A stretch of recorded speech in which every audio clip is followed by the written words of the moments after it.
文化内容772南部营运中心今仔伫高雄成立，嘛甲高雄市政府签合作意向书。文策会董事长蔡家俊是表示讲，包括美国、韩国等制作公司拢有可能会来高雄投资。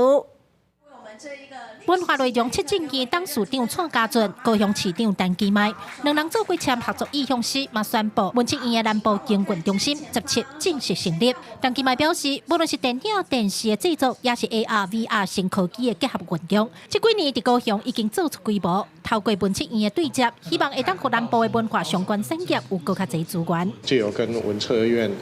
签订 MOU 也能够让我们这一些相关的数位内容产业能够更加及时的来对接包括地方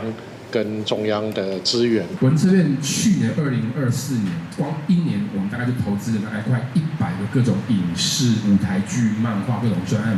刚嘉润说，过去3-4年，我们跟高雄台一共做了10个案子，希望未来至少每一年，至少光是高雄在跟文策院合作，每一年至少就要超过10个。蔡家俊表示，包括美国著名的特效公司、甲韩国的制作公司，拢准备要来台湾设公司投资拍片。目前高雄是因心内上好的地点，伊会尽力将资源带来高雄。一直伫高雄拍片的导演孙介兴表示，这2年南部文化产业的改变，因的感受上深。目前伊认为，国爱努力拍片，都是将人才带回来高雄。